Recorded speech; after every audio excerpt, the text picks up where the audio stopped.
Hi Steph, thank you for the interview today. The last year, as we all know, has been very hardcore for everyone, especially musicians. How has this affected you as a drummer?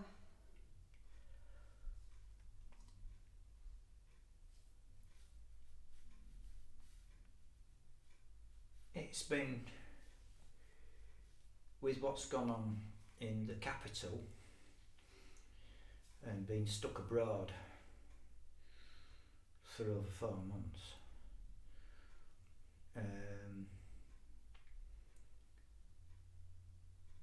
It's been very, very hard, as everybody knows in the music industry. It's been really hard, and you'll get these drummers that are fortunate enough to work from home in their studios in other countries, which is okay for them, but at the end of the day they're just doing these exactly what we're doing now, because you can't at the minute gigging with the restrictions in this country that's going on. It's becoming more and more difficult not only to find work,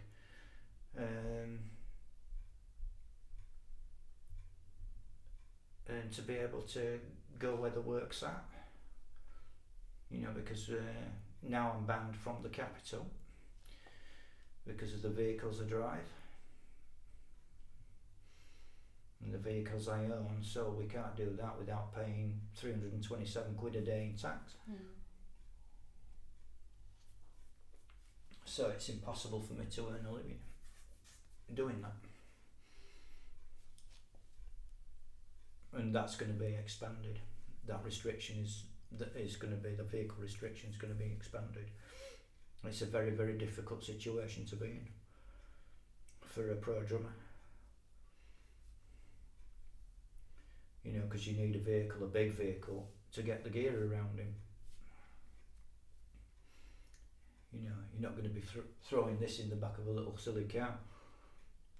And that's what it's really come to at the minute for me. Very, very difficult. You obviously play and work out to a high standard, which you've managed to maintain. Where do you see your future direction as a musician heading? Good question, because you rely on the circumstances of what's being dictated by your government. Because it's like Australia, you can't go state to state or out of Sydney or even down the mountains. Certain places, and the same here. You can't move about, so the future's dictated by your government. There's no other way to put it. You can't fly anywhere, you can't to a point. The restrictions on travel is very, very difficult, which means lots of musicians need to travel. And if you can't do that, it's going to be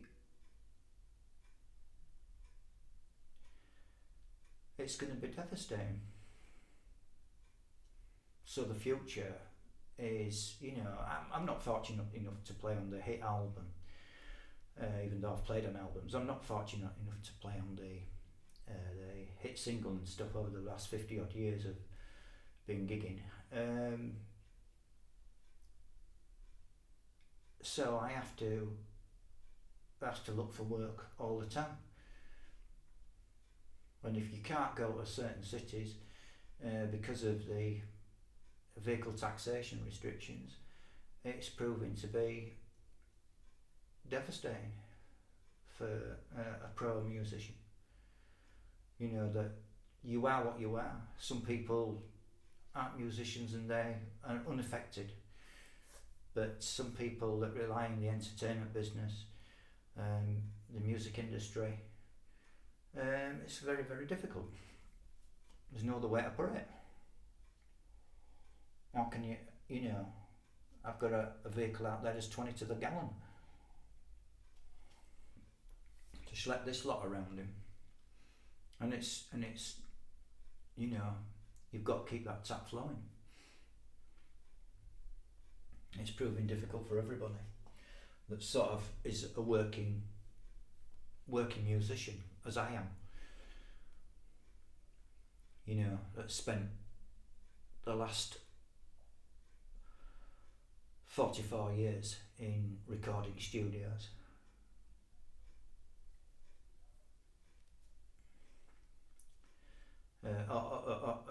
Recording studios at all levels. You know, so I don't have that royalty income that you used to get.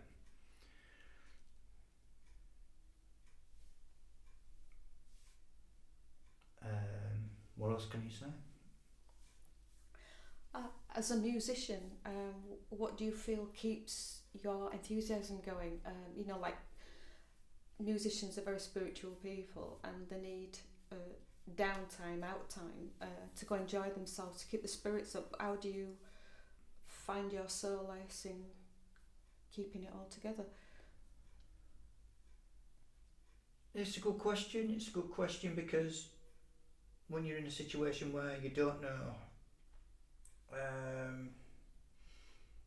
when the cell phone's going to ring next, or you're going to get that text messaging, can you come in and do some work? You've no idea. And what you've got to keep on doing is, it's being a drummer, as you get older, it's not easy. It gets harder and harder to practice. You've got to keep physically very fit, you know. And I've been drumming since the 1960s on snare drum and started gigging on these things in June 1973. So it's 50 years, and the older you get, the harder it is, no doubt about it. So you're under no illusions that you have to maintain. Sometimes you do have time out, sometimes you have a couple of weeks off and you sit behind the kit and it's like, you know, fucking hell. The older you get, it's not like when you're fucking 20, you know, you can drum for 24 hours. You know, the older you get, it's like now, you know, you feel like 6 hours, you know, practice, you feel it. But you've got to maintain that standard, otherwise you're out the door, you won't get the work. And that's the brutal truth about it, being a drummer. You know what I mean? Because you're working your entire body has got to be fit. Otherwise, mentally and physically, you've got to be focused on your job. Yeah, well, you can't be too hard on yourself actually, Stefan, because it's affecting all the professional bands now. The Rolling Stones, these musicians, they can't work either, you know, it's hard for them. Yeah, but the difference between musicians at my financial level, with all great respect to Ronnie and the boys, is that they'll be totally unaffected by it financially. You know, like the bands like the Stones, they'll be totally financially unaffected. You know, with great respect to Ronnie and the lads. Musicians that are in our financial circumstances is different. You know, because like I said, if you don't play on the hit album or 2 or 3 and your manager isn't a thief, we all know about managers, you're going to be okay. But if that's the shoes on the other foot, you're going to still try and weave between what's going on and try and get work in, and that's the difficult bit. You know, with great respect to the Stones, you know, but you know, they're not going to be starving to death in 6 weeks' time. No, but we all like to play alive, don't we? And it's affecting absolutely everybody on every level, I think. Occasionally, you know, you need to go training in other ways to vent your concerns. And you've got to be very careful what you say if you disagree with the government, which I do disagree with a lot of what's going on. And thousands of musicians disagree with it all over the world, disagree with it. But there's nothing much you can do about it, because at the end of the day, you're just a musician. And that's it.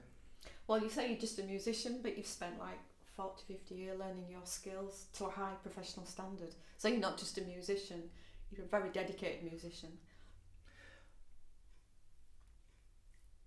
I'm sure other dedicated musicians would feel the same. I really do, you know.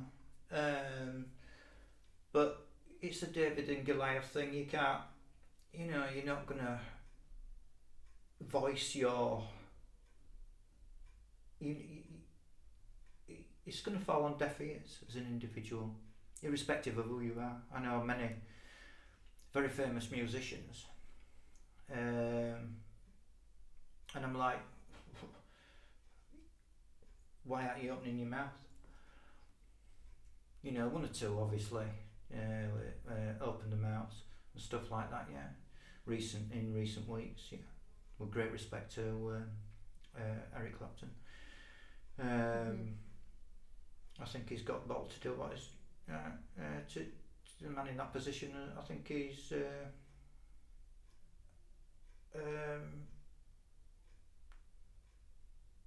has done right what is said on his recent poor judgment. I'd like to ask you, Stefan, how did you originally start being a drummer? What was your influences? How did it all start? Fucking hell. How did it start? Jesus Christ. It started in St Anne's Drive in Headingley when I was about that big. And I discovered I was about maybe 2 years old. I had a very, very, very difficult childhood, very hard childhood, and I got a stick and started banging on railings, and I discovered reverb, banging on these railings, because there was a railway bridge at the end of the street, just literally round the corner from the house I lived in at the time, and that's when I had parents. How did it start? It started... when I used to do drum clinics and seminars and stuff, I always used to say there's two types of musician, always. And that is, the second type of musician is a kid will get to 15, 16, 17 year old, he'll go down and say to his dad or his mum if he's got parents and say, look, you know, I've made a decision, Dad, I want to be a drummer in a rock band. You know. And the old man's got a slice of toast stuck to his forehead because he's just watching his kid throw his fucking life away. And then the other type of musician is the type of musician that's born. That's even worse, because you are what you are. No matter what you do in life, you are what you are. And to remain wholly focused, doing what you're doing, especially in the entertainment business, whether you're an actor or a drummer or a fucking keyboard player or what, you are what you are, and you have to be wholly fucking focused on your job, on your life. So how it started for me was my mama, always a massive music fan, always listened to music, opera and all this, and she used to play it. I grew up from being born around loudspeakers and amps. In those days we had this massive sort of stereo system when I was a little kid, and that's how it started. But how it actually started as a drummer was we moved. I grew up in a very hard part of the town, and then we moved to North Leeds in England, and I was briefly put in a children's home. And one of the kids in the children's home was a snare drummer in the band, and I was into Gene Krupa. You know, my mum was, Gene Krupa's on telly. I was into Gene Krupa, and it was like, come and look at Gene Krupa, you know, and this really good looking Italian dude with his little white shirt on, fucking drumming. That was like the catalyst, because I knew I fucking wanted to be something, but I didn't know because I was so young. I was only a little baby and had a difficult life, and it was Gene Krupa, this really suave looking Italian drummer boy that lived out in America. That's it. But when I was in the children's home, it was fucking hilarious, because he was up here on me, this kid, right? I was only a little kid, and we used to go downtown, and he was in a marching band, and I started learning a paradiddle, walking with the snare drum, which was like this big, because I was only a little kid, only a Premier 80 series snare drums, the old Premier 80 series snare drums, and that went on for 6 weeks, and the day came when the bandmaster looked down on me and says, "Steph, you'll have to go," because I didn't realise that I was borrowing another kid's snare drum. So I says, "Go where?" He says, "You'll have to go home," because the drummers bring their own snare drums. I had no idea about this. So, and I thought, right, and this was in the 60s, was this. And then my music teacher at school, at Gledhow School in North Leeds in England, he's taught me the xylophone. And it wasn't until I was at Allen Grange School. That's when it kicked in, when I was 12-year-old. That's when it kicked in. And I was like Leeds Free School, special needs. And it was like, one day, it was December 1972, my lad who hears his tech down the hall here. 1972, December 1972, that's when it started. We was doing, me and my art teacher, the legendary Dave Wood, at Allen Grange School, Santa Claus. There was me and Dave Wood, my art teacher, in the main hall at Allen Grange. One morning, it was the day of the Christmas do in 1972, and we were in front of we used to do gigs on the stage. It was a main full stage thing, and we were in front with the pasteboard tables doing the story of this guy called Jesus, right, to put up on the Christmas thing, you know. And the stage door opened, and in walks a band. I'm like, I think I just turned 13. I just turned 13 year old. And in walks this band, and it was Bebop Deluxe. It was Bebop Deluxe, his first ever gig at our school. So the band walks in, and Bill and all the lads walk in, and it's like Dave Wood's looking at me, and I'm like trying to draw one of the disciples, and I'm like, amps, cabs, fucking speakers, and I'm like, because I was building amplifiers at the time as a little kid, and it was like, they started setting up on the stage, and I'm like, and Dave Wood said to me, "Come on then." And I walked over to Bill Nelson and I said, "You know, how many watts is that amp?" And 100 watts.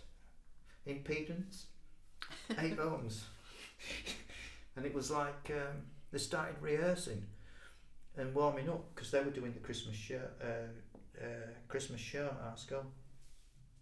And I just sort of walked to the back of the hall, never forget it, walked to the back of the hall and just watched Bebop Deluxe rehearse for the gig because they were all set up on stage all wrong. And I know the bassist had Bay City roller jeans on. Them tartan fucking Bay City roller jeans on. Never forget it. And they started rehearsing and I ended up walking up on stage because we had all the light show and everything there, and was talking to the drummer, you know, I said, "I'm a snare drummer and all this," and it was that. That was it. That was the video meter straight into the red. Watching, and then when they came to do the gig, I watched them do the gig, you know, obviously at our school, and I was looking at my future. I just knew that's when I knew where my life was going, you know, after the life I had. That's when I knew. That was so poor. How the fucking hell do you get a drum kit? But I did. And I got my first drum kit in the January of 1973. There was an old second-hand shop down Chapeltown Road, and I paid, don't ask me how I got it, I paid 25 quid for my first ever drum kit. And the timp was the snare drum to that kit. That timp there, he made a rick with that one. That was the snare drum to that first ever kit that I bought in January 1973. And there it is. And that's how it started. And by June of 1973 I was working on the clubs for £2.50 a gig and £1.50 and a couple of quid. But wow. That £2 in them days to me was a lot. That's an amazing story actually, Stefan. That was a lot of money. Would you like to give us a tour of your kit then? That's fantastic. Well, this kit is the kit I bought in Los Angeles. The snare drum is the 36, the first brand new snare I've ever bought. This is the one I got. This is the shell pack, and the rotor was the kit I bought up in Northridge on Tampa Ave in Los Angeles in 2003. So I've had this kit. This is the longest kit I've ever had. It's the second best sounding kit I've ever heard in my life. The second best.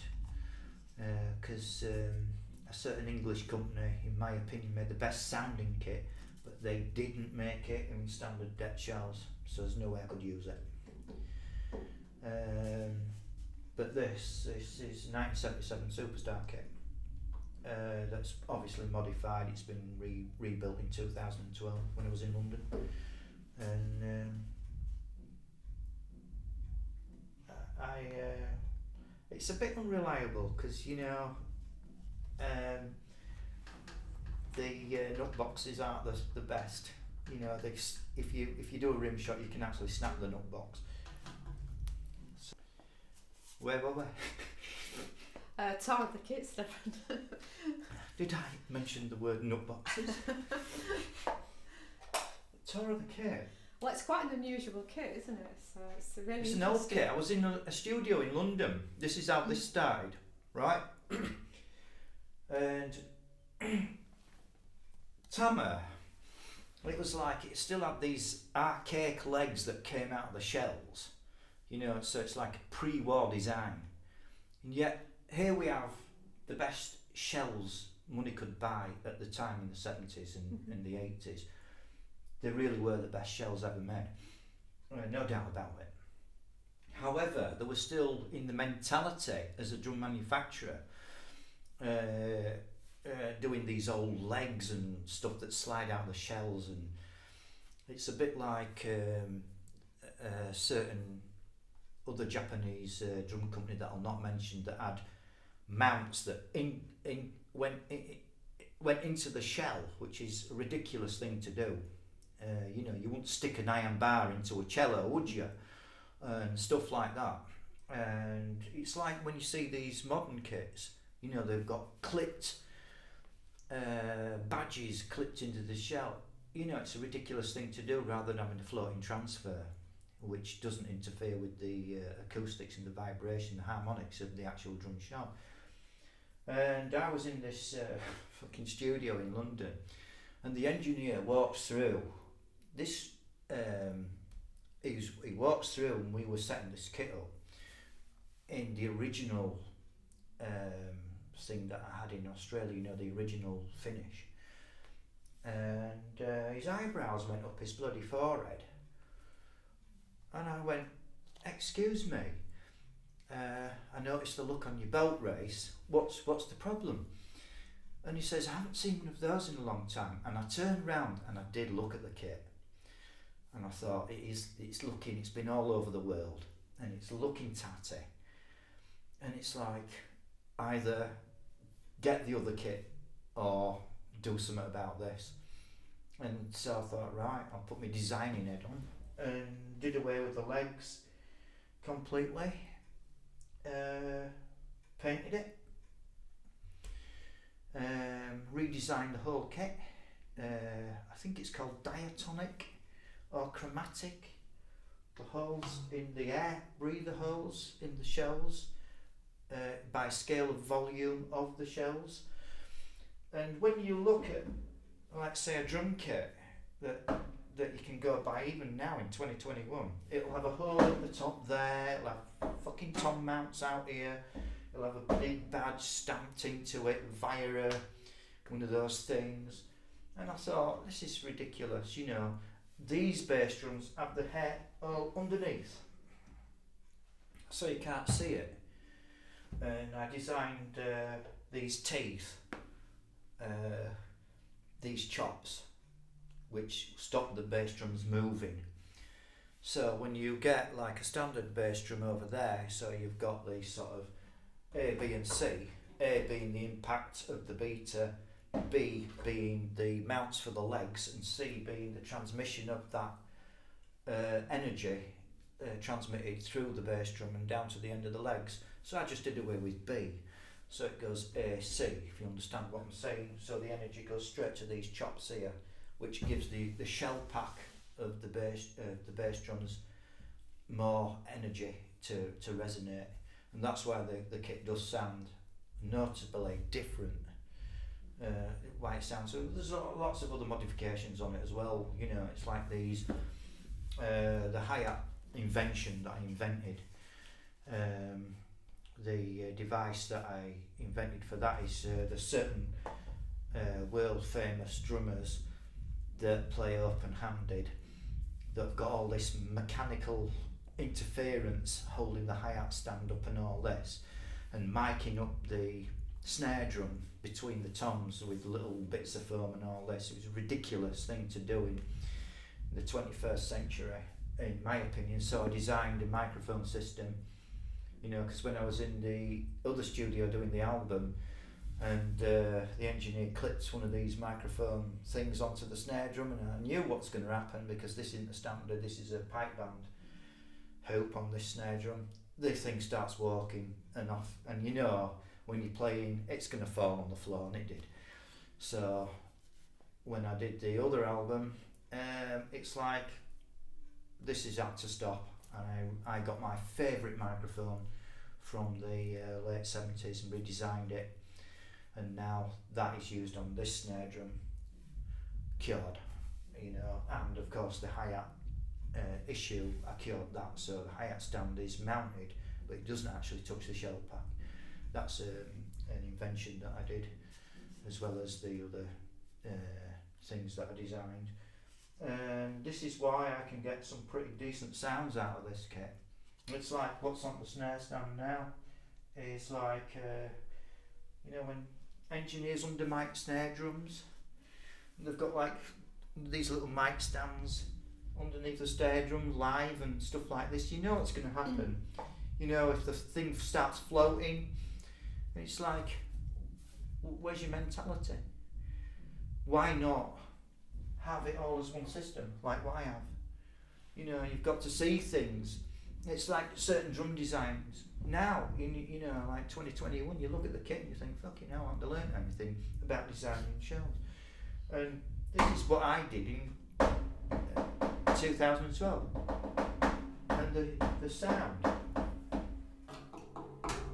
you know, it's because the hoops play a massive, so important in design of in the sound what a drum can make. The hoops are important. That's why the Premier snare was an over bright snare, and that's why it has an aluminium piping, massive aluminium piping rim on it, 10 lug rim on it. From the they did actually put it on that big brass 9-inch snare drum they made at Premier in the 80s. Heavy Rock 9, I think it was. Yeah, I think it's the same sort of thing, which originally was from a pipe band drum. Something like that, yeah. But that's perfect because it controls the sound of an over bright snare drum if you've got the facilities to fit it, which on the 36 you have. On the 35 you have to modify it so you can get the strainer up because the shell's very narrow. You've got to know your stuff, you know, but growing up all your life around these things. There's lots of little mods on this kit, and it does look, and the colour is this. I was thinking about a colour to paint the kit, and the colour is BMW. It's a BMW metallic because I stopped the gang and I says, "Can I just open your door, mate? Can I just see your barcode? What it says on your door?" And I took a photograph of it with my cell phone. And it's like staring at me. And I says, "Oh, it's for your paint code. Because I like the colour of your car, because that's going to be the colour of my drum kit." Thank you, BMW. So it's a Beamer colour. Yeah, so it's a sweet little kit. Obviously, when I lived in London when I was a kid, not the first time, when I lived in London when I was about 21, I used to use a bass drum pedal called the Premier 250, and I lived up at Primrose Hill and used to walk down to Rose Morris on Shaftesbury Ave, and I rang my mate up at work there and I says, "Oh, this is amazing," and I says, "Have you got any 250s in?" And he says, "Yeah," because they didn't stop making them, and it was a fast little pedal with a plastic foot plate. It's a pile of crap, but it was responsive. And there was a certain other drummer that used this pedal, and I says, "I'll be an hour. I'll walk down." And who's there in Rose Morris when I went upstairs? You know, the drum room were upstairs. Was Cosy Powell, and he were waiting for me because he says, "There's this guy, Steph's coming down for the pedals," and Cosy were there in his little jacket, and he says, "Look, do you mind if I have these? If I have them?" He waited for me, you know, I don't know how long he waited, and he says, "Because I've got this work and I use this pedal," and I says, "Nah, take 'em." He says, I'll get you a pedal." I says, "No, you're all right," and I bought another Speed King. You know, because I have a tendency of snapping those Ludwig Speed Kings. You know, the aluminium used to snap. And the thing about Kersey was a really, really nice guy. And about 10 months after that, I rang this shop up in London now. I'd never been to it before. I said, "Have you got a 250 in? Just wanted to see what was the difference." And who was there in the bleeding shop? It was other side of London, and I was there in the fucking shop with Carsey, and we just looked at each other, and I says, "Take it." Take it. The guy behind the counter had no idea what we're talking about. He says, "Take it." Anyway, that was sadly the last time I ever saw Carsey. However, I own one of his ride cymbals, and it's there, which is now on this side of the kit. It used to be on here for the last 13 years, but it's there, 1979, and that was Cozy's. A very, very rare 2002 ride cymbal. That's on the kit. I've always used sound edges since the day I could afford the money to buy them.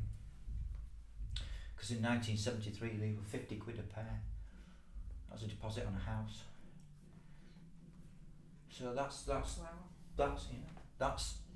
was a deposit on a house in 1973. You know, one of these cheap shitty houses that you used to build, you know, Barrett job. And I think I used to look in the music shop window in kitchens and just stare at them, thinking, how the hell am I going to get 50 quid for a pair of sound edge hi-hats? Because they come in a red box with the cellophane and the little white handle, and they were like, you know, proper John Bonham sort of fucking hats everybody wanted. Well, I did. You know, that sound, you know, fucking hell. And they were 50 quid a pair as compared to what they are today.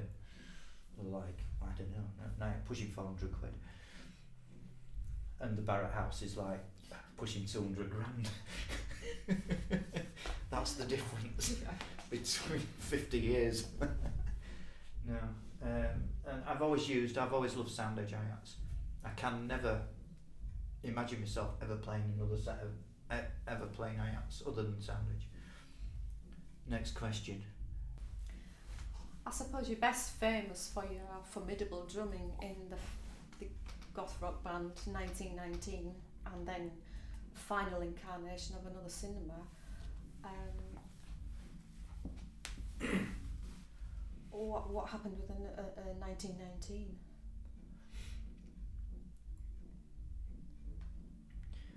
Oh, that's a really good question. Me and Mark worked on and off together for 34 years. And Mark Ty, the guitarist in 1919. Yeah. I was living in London. I was at the flat at Primrose Hill, and I was signed up in the band I was with. And the best we could do with, I think it was Janice Long. I think that's what her name was, you know, which was like 8 till 10. And then 1919, we're doing the Peely sessions, which was like 10 till midnight. I don't know what the difference, why it were later, you know. And I worked with the original bassist out of 1919 in that band. And I'd been doing some work with a couple of bass players in London, because I knew quite a few well famous guys then at that age, in those days, you know, because we shared the same recording studios and rehearsal studios, so knew the Pretenders very well. Used to jam out, had a jam with Jeff Beck,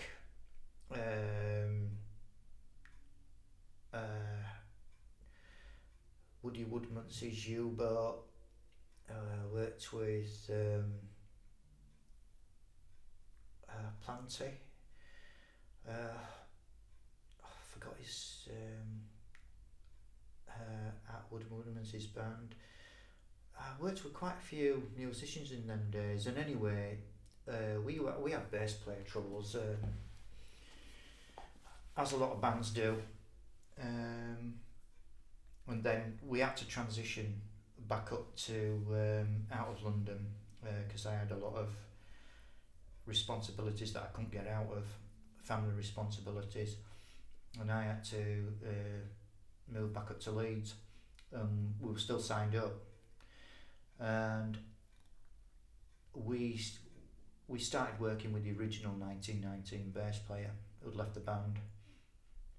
So it was before they got Steve in, and I had to get rid of the guitarist I was working with. You know, he wanted to go do a proper job, so I got shot of him, and found myself just doing tons of session stuff here. In Leeds. In the city of Leeds, yeah, Rick Rack and Bill's Place, depping for bands and stuff like that, gigging for them, recording for them. It's tons of work, and lo and behold, I got a phone call from Mark Tammy. It's Mark. Yeah. And it was like, this was November 1983, and I had the studio up at Kirksall Road before it was turned into Offbeat Recording Studios. And Mark, Ian and Steve came over.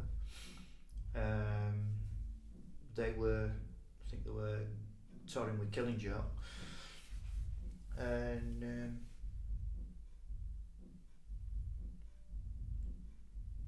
we had a go. And it was like typical 1919, not a word said. It's just like, this is it, this is how it goes. And it wasn't until we moved to the studio in Bradford that me and Mark started to, we couldn't tune in at all. We found it really, we wanted to, but I was coming from a different background, and Mark obviously yeah, you can clearly hear the dynamic from the original 1919, like the power thrash goth stuff, and the transition from when you joined the band completely changed the dynamic of the whole music that 1919 were creating. They were really getting known with that band at the time. Even when I lived in London, you know, I knew of them. Oh yeah, I remember Peely playing them daily, you know. So. You know, I remember them in the Heaven 17 days, Mm-hmm. when they just formed. Yeah, what happened was when I moved over to Bradford to their studio on Taunton Road. It was much bigger than what I had. You know, there's a massive fucking studio there. And we started writing, and we just couldn't, me and Mark, Ian and Steve were nothing to do really with the musical thing of it. It was me and Mark. It was always me and Mark. As soon as we first met, we knew Steve was to bridge the gap between basically what we were doing, and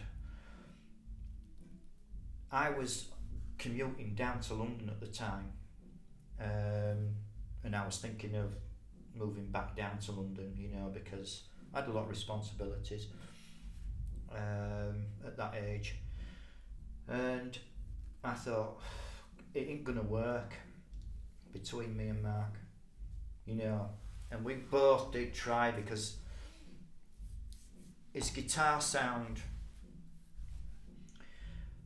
we weren't compatible at the time until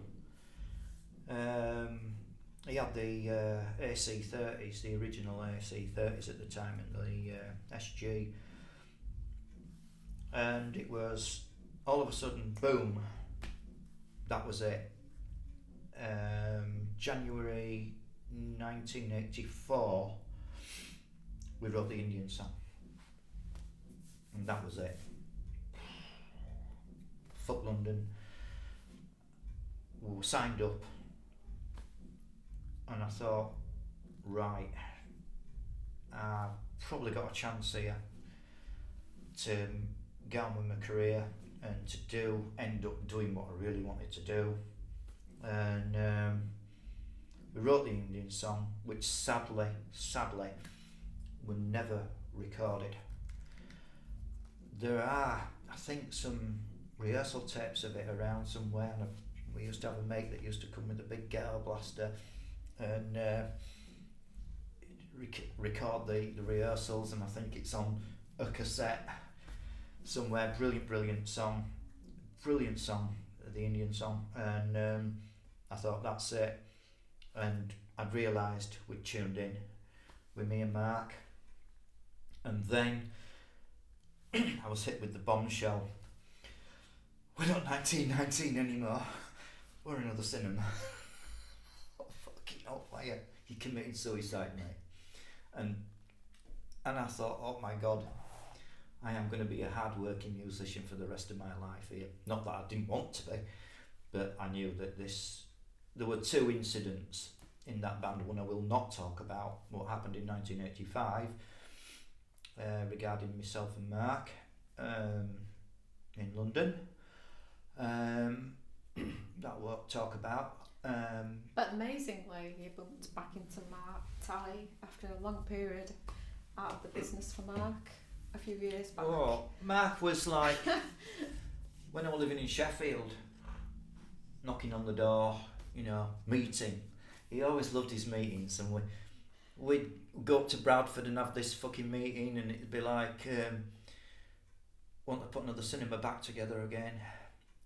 And I thought, well, what's on offer? What reining do you mean? it back in, you did actually meet up again, and you did reform 1919. Yeah, we met in. Years back. We'd done an album together in the 1990s, and then we started in the early 2000s, because we worked together in the 34 years that we'd worked together. We'd worked together 7 continuous years in that 34 years, doing albums and tracks and recordings over in Bradford and in Leeds. And in 2013 we met. We met back up, and there he was looking at me. I was in the cafe in the supermarket, and Mark was looking at me, and I turned around, and he's like stood there. I says, "Over here, my son. Go get yourself a coffee, sit down." And my first words were to him was, I'd just done this, I was getting really fucking pissed off. And I said to him was, is the fretboard shiny or is it dusty? And this was a referral to the Crystal Surge, the Strat that we spent about 2 or 3 weeks looking for this Stratocaster because of the sound we were designing in the original Another Cinema years ago. And he says, yeah, it's quite shiny. So I got my cell phone out and I says, right, I'll book the studio for next week. And he went, that's a bit hasty. I says, I'll book the studio for the week after then. Go on then. So I rang Tom up, book us in. And we went under the pseudonym of Mono Warrior, and we started rehearsing, just me and Mark. And I thought Mark had changed. He said, I'm alright, I've changed, I thought Mark had changed. And it's like a kid with a new toy. Very, very enthusiastic at first, and we worked hard. And he turned up with his RCF PA that he was plugging his guitar through. A fucking 1500 watt rig for his guitar. And I says, what I'm going to ask you next? And I says, if you don't get the babies, it's going to be no go.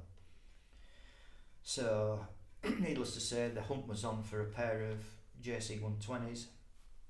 Because when I work with Mark Ty, it's JC 120s and nothing. And he were up for it. And Mark went out and got a Mark 1 JC 120 and a Mark 2. There's 3 variants of that combo. And because he knew that I could get the guitar sound, it was all about. Basically, Mark Ty was like an interpretation of working with the keyboard player. You know, there was none of this shredding shit. It was just like humongous chords and sounds. It was always that with me and Mark. And it was very, very effective when we recorded together as the singles that we did. And that was it. We started rehearsing, and then we had the Christmas break, and in 2014, the thing about drummers have this thing with guitarists sometimes, and I was asked this recently about a soulmate.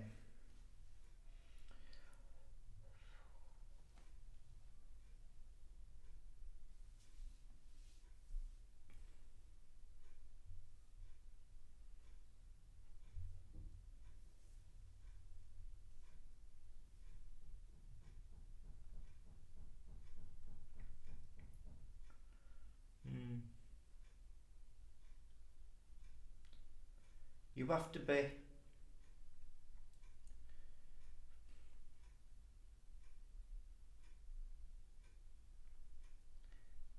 soulmate.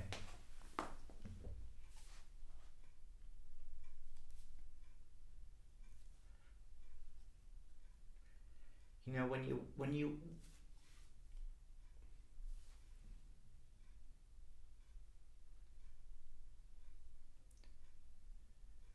when you work for 34 years,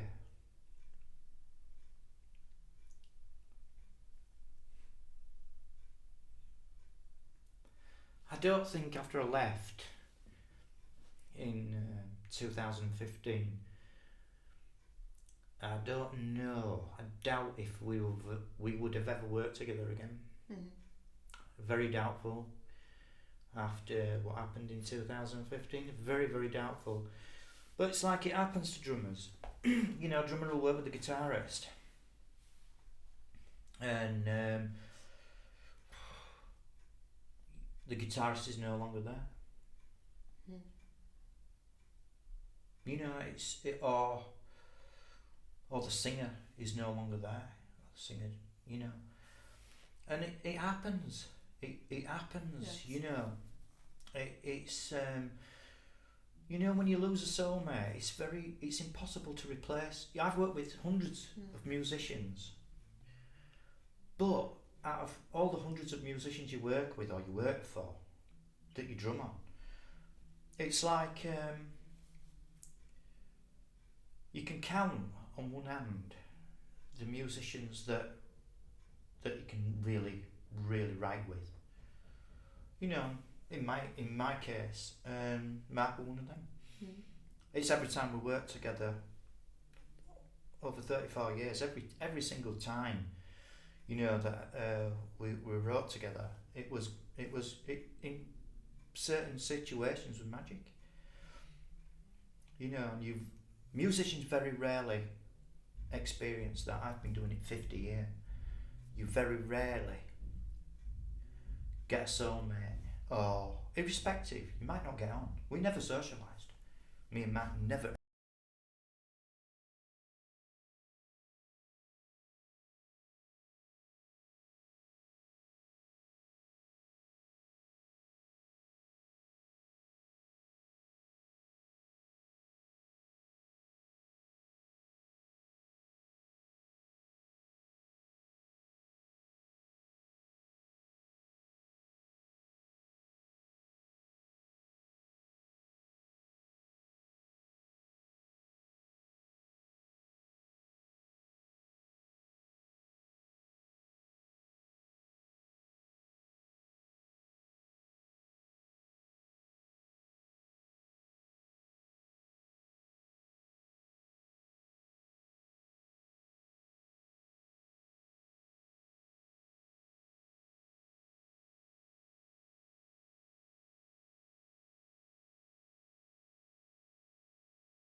rapport back. It's I can't see it for the life of me. What me and Mark had. We did get Steve back in, but it was a no-go. Yeah, it's we did try and get Steve in, but Steve, we had great trouble.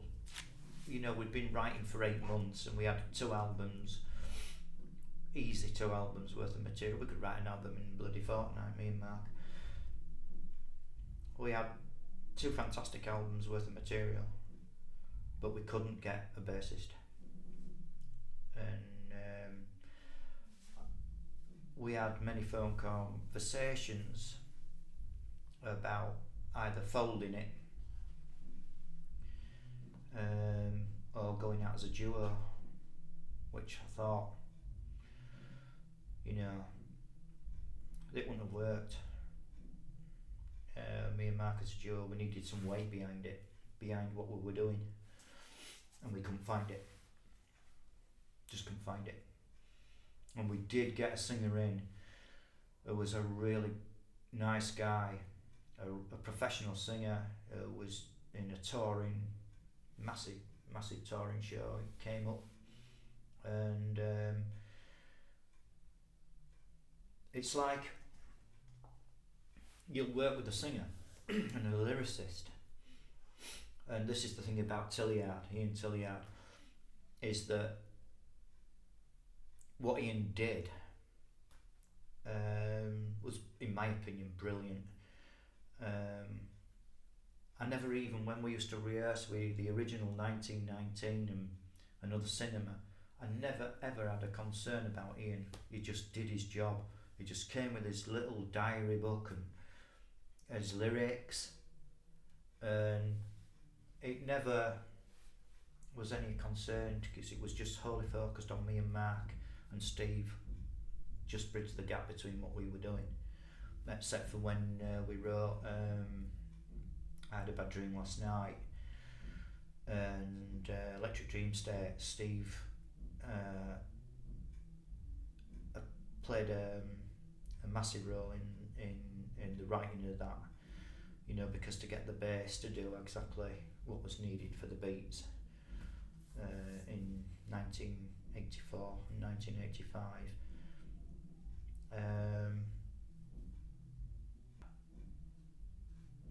Pretty difficult to get that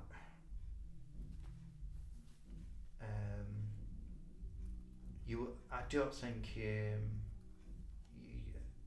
I can't see, you never know what's around the corner, you know, as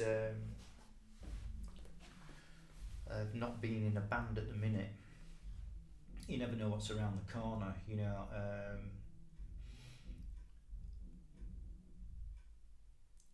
And the session stuff, you know, it's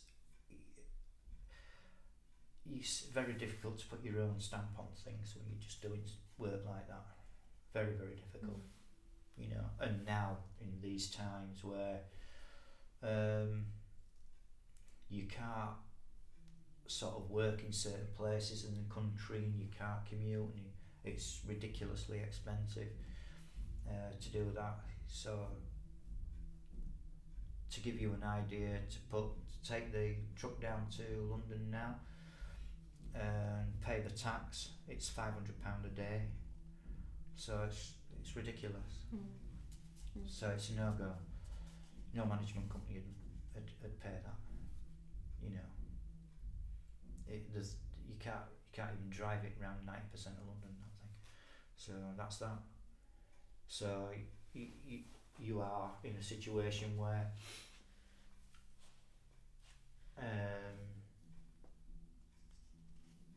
even putting a band together again now is super expensive in this country.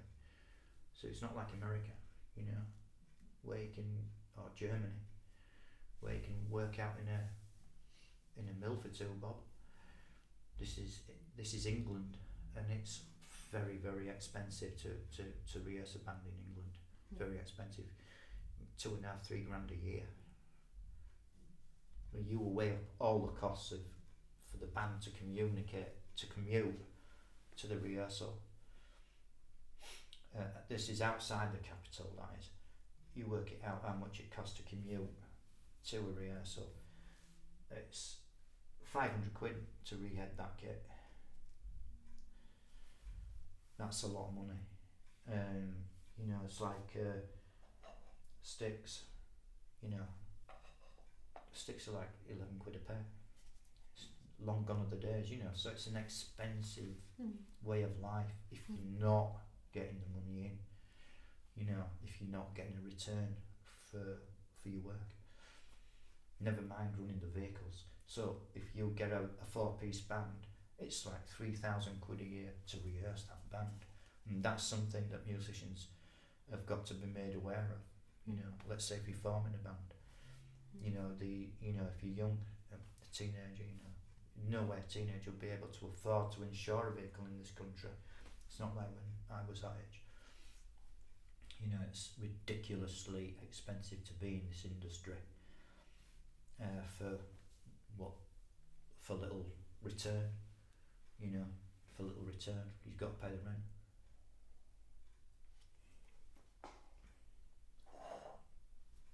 I think that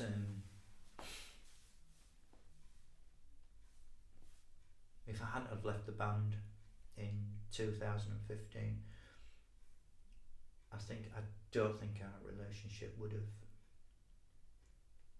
carried on. Because you know, it was the same thing as what happened in the original 1990.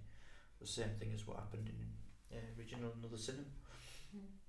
I don't think it's just too much. We were too much. You know, it's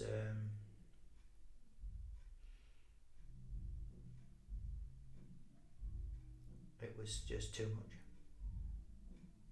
I'd just like to say, Stefan, it's been a great afternoon, and I'd like to thank you for such a candid and insightful interview. You're clearly a maverick and an inspiration to us all. And I'm sure, like everybody else, we look forward to your next musical project with glee. And thank you for the interview. You're welcome.